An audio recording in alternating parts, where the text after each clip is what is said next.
So, what is ESA Regulation 35? Well, essentially there were a lot of court cases around employment support allowance after it was introduced, and Regulation 35 is something that came in 2014, and it is something that is very important to consider when applying for employment support allowance or universal credit, or when you're doing the work capability assessment, more importantly, because it is a regulation that defines for a lot of people whether they are put into the support group, also known as the Limited Capability for Work Related Activity Group under Universal Credit, or whether they're put into the Work Related Activity Group under ESA, or the Limited Capability for Work group under Universal Credit. So this regulation came up because what was happening is people were being found fit to work when they weren't fit to work at all, and not only were they not fit to work, the fact that they were working was either going to put their own health at risk or put someone else's health at risk as well. And when we're talking about risk, we're not just talking about health, we're talking about safety.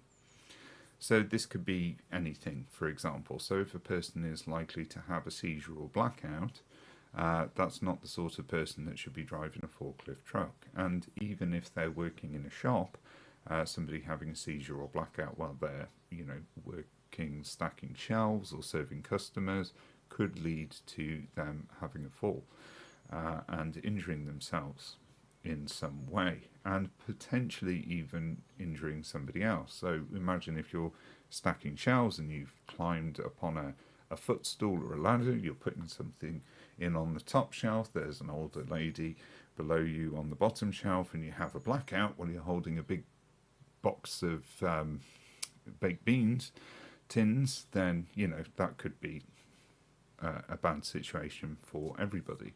But it doesn't just apply to things like that. It applies to heart conditions and other vascular issues where there's risk of heart attack or stroke.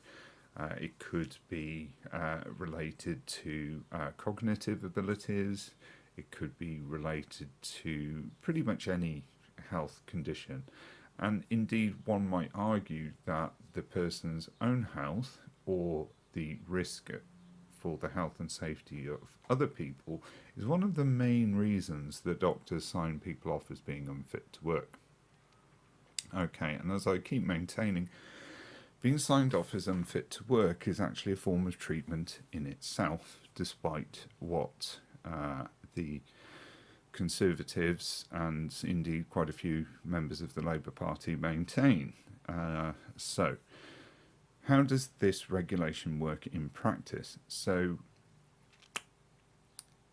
if we look at benefitsandwork.co.uk, very good website, if we just read from this now, Regulation 35 2B, in a nutshell, is the regulation that allows entry to the support group for people who aren't covered by the support group descriptors, but where there would be a substantial risk to their health or someone else's health if they were found to be capable of work-related activities. So, according to the 5th annual review of the work capability assessment, the proportion of claimants being placed in the support group is up from 10% to 47%, and the most common justification for support group entry is now Regulation 35 2B.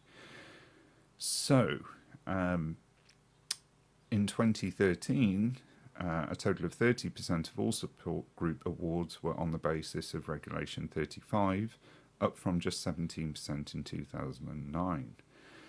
So it goes on to point out that 2/3 of the claimants who are placed in the support group because of Regulation 35 are not subject to face-to-face assessment. The recommendation is made on the papers only. The message is clear. Claimants need to be fully aware of Regulation 35 2B, covered in our guides under exceptional circumstances rules. So if you think that might apply to you, then you need to give detailed and accurate evidence on your claim form, even though you aren't asked to, and obtain supporting evidence if possible. Doing so may not only allow you to get into the support group, but do so without the stress of a face-to-face assessment. Now, I have to put a bit of a caveat in here with this. So even if somebody does qualify under that rule, it doesn't mean that you will automatically not have a face-to-face assessment as well.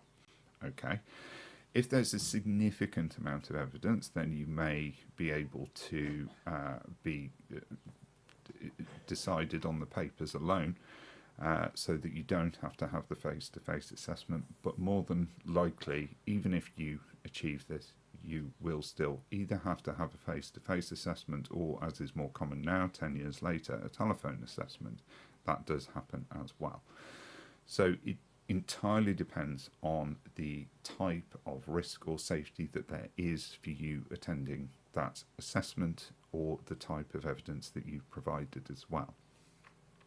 What I suggest is, when you get to section 21 or page 21 on the form, around that area you've usually got a extra information bit. You can write that in there. You can even cite this regulation in there and talk about what that risk to safety is in a lot more detail, and also make sure that you provide evidence that backs that up. Now, it should be apparent with some conditions that there is that risk to safety, but unless you specifically cite this, they will not necessarily look at it.